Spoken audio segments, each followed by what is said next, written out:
రాజకీయాలంతే, ఎవరికీ అంతు చిక్కవు. అందులో ఏదైనా సాధ్యమే. శాశ్వత మిత్రులు, శాశ్వత శత్రువులు అంటూ ఉండరు. అవకాశం దొరికిందా పార్టీ జంప్ అవుతారు. ప్రస్తుతం ఏపీలో అదే సీన్ జరుగుతుంది. ఒకప్పుడు పార్టీని బూతులు తిట్టిన వారే ఇప్పుడు అదే పార్టీలో చేరిపోతున్నారు. అవకాశం అంది వస్తే ఏ నాథుడు కాదంటాడన్న చందంగా వ్యవహరిస్తున్నారు. ఇప్పుడు అలానే ఉంది ఆ నేత తీరు. ఒకప్పుడు పార్టీని బూతులు తిట్టి ఇప్పుడు అదే పార్టీలో జాయిన్ అయిపోయాడు. ఇంతకీ ఎవరా నేత, అసలు కథ ఏంటి?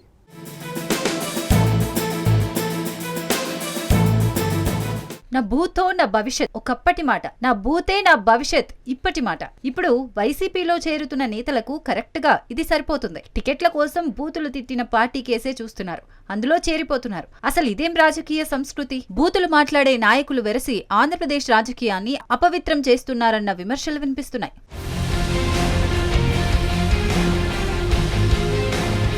ఇదే కోవకు చెందిన వ్యక్తి ఏపీ ఎన్జీఓ సంఘం మాజీ అధ్యక్షుడు బండి శ్రీనివాసరావు. ఆయన తాజాగా వైసీపీలో చేరారు. ఆయనకు జగన్ వైసీపీ కండువా కప్పి పార్టీలోకి సాదరంగా ఆహ్వానించారు. వైఎస్ఆర్సీపీ ఉద్యోగులు, పెన్షనర్స్ విభాగం రాష్ట్ర అధ్యక్షులు నలమారు చంద్రశేఖర్ రెడ్డి నేతృత్వంలో వీరంతా పార్టీలోకి వచ్చారు.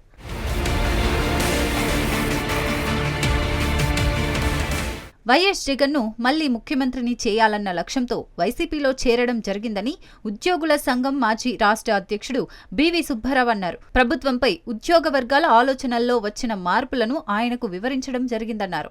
కూటమి ప్రభుత్వంలో ఉద్యోగులకు న్యాయం జరగడం లేదన్నారు. ఉద్యోగుల సమస్యలు పరిష్కారం కావడం లేదని తెలిపారు. వైసీపీని బలోపేతం చేయడం ద్వారా వైఎస్ జగన్ ను మరోసారి ముఖ్యమంత్రిగా చేసుకునేందుకు కృషి చేస్తామని ఉద్యోగ సంఘం నేతలన్నారు.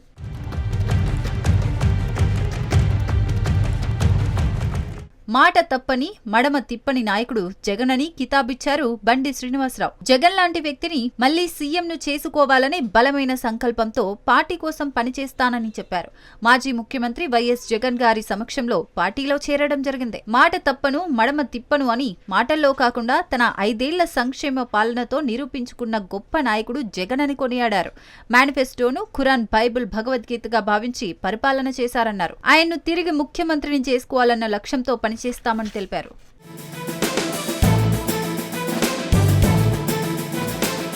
కూటమి ప్రభుత్వం అధికారంలోకి వచ్చాక ఉద్యోగులు నానా అవస్థలు పడుతున్నారని వారన్నారు. అధికారంలోకి వచ్చి 11 నెలలు గడిచినా ఉద్యోగులకు ఎన్నికల్లో ఏ ఒక్క హామీని నేటికి అమలు చేయలేదని విమర్శించారు. కాంట్రాక్టు ఉద్యోగులు, లెక్చరర్లను క్రమబద్ధీకరించకుండా కాలయాపన చేస్తున్నారని మండిపడ్డారు. పెన్షనర్లకు ఎన్కాష్మెంట్ ఆఫ్ ఎర్రర్ లీవ్ బెనిఫిట్స్, రెగ్యులర్ ఉద్యోగులు, పోలీసుల సరెండర్ లీవ్ బెనిఫిట్స్ అమలు కాలేదన్నారు.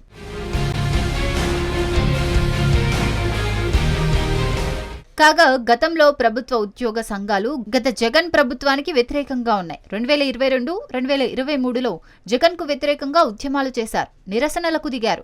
వైసీపీ అధినేత జగన్మోహన్ రెడ్డిపై తీవ్ర విమర్శలు చేశారు. ఉద్యోగులకు తీవ్ర అన్యాయం చేశారంటూ మండిపడ్డారు. సీన్ కట్ చేస్తే ఇప్పుడు వైసీపీ అధినేత జగన్ సమక్షంలో వైసీపీలో చేరిపోయారు. వైఎస్ రాజశేఖర్ రెడ్డిని, జగన్మోహన్ రెడ్డిని తిట్టిన వారికి వైసీపీలో సముచిత స్థానం కూడా దక్కుతుంది అని ఖచ్చితంగా చెప్పవచ్చు.